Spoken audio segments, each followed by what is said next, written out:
Acton Custom. One of the things I fielded a few questions on and seen some real horror shows on is how people put together the brake and clutch pedal boxes for these cars. So just wanted to show you what we've got going on and laid out on the bench right now. This is some forged pedals with the AC pedal pads and the round top on the script and that kind of thing.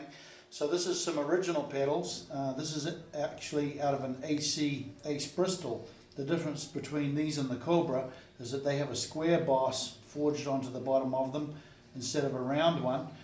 They've got the nice spring-loaded pivoting pedal pads on them. They're a forging. So what we're doing is we're emulating a forging by radiusing the edges up and that kind of thing. If you really want to go cuckoo with it, you could lay a little bead of weld along the sides of it and really duplicate the whole forging process.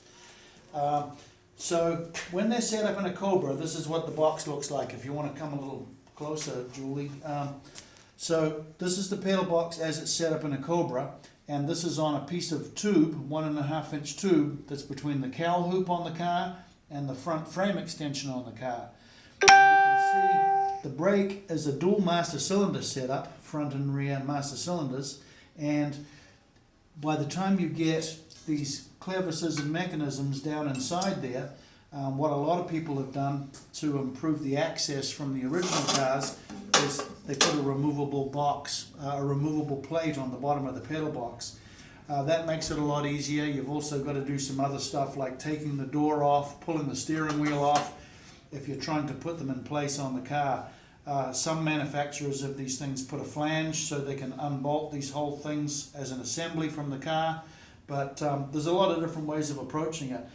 What I wanted to show you was this mechanism from the inside. So if you want to take a look at this, this is removed from the pedal box or ready to install in the pedal box, and this is how it works. So the pedal hooks up to the long clevis on this thing, pivots on the axle on the bottom, and it's running through a balance bar, and the balance bar is connected to the master cylinder for the front brakes on the top usually, master cylinder for the rear brakes on the bottom usually. Again, a little fiddly and hard to see in the traditional Cobra pedal box, but we wanted to show you, since we have one here, a pedal box with the solid riveted aluminum wiper blades to stop the dirt going down into your pedal box. But this is a pedal box for an Ace Bristol, and instead of doing the single circuit brakes, it's getting the dual circuit brakes.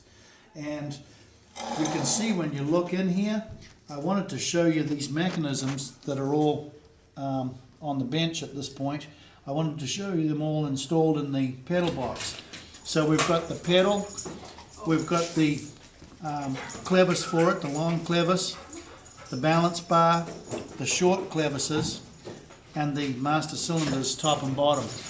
If you want to change your balance, if you want to change the bias on your brakes, you can actually take this balance bar and you can move the center pivot point on it. But really the best way to make these work in the car is to put in the right size master cylinders for the brake system that you have in the car. So that's the setup in the car, and without that tube in the way, which is where it goes in a Cobra, you can now see this whole mechanism all set up in there, and you can see, I can work the pedal for you.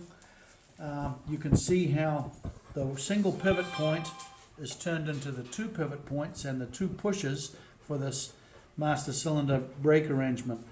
The single most important thing that I will emphasize to you on this, because this balance bar is now flopping around, if you lose brakes on this master cylinder or on that master cylinder, now it's just going to flop around on that pivot mechanism and you're going to lose brakes on the whole car. The way we get around that is to put these little beauties on there. Those are bell nuts or stop nuts. And so now you can see what happens if I lose the brakes on this master cylinder and it goes all the way through. What's going to happen is that's going to bottom out on the cylinder. It's going to transfer the braking through to the other one that's still working. So this is an important safety aspect of setting your car up. is having the balance bar so that it's nothing rigid in there that's trying to tear itself apart, and that you have these bell nuts or stop nuts in case you lose brakes at one end or the other. Be safe, make sure your brakes are working, have fun.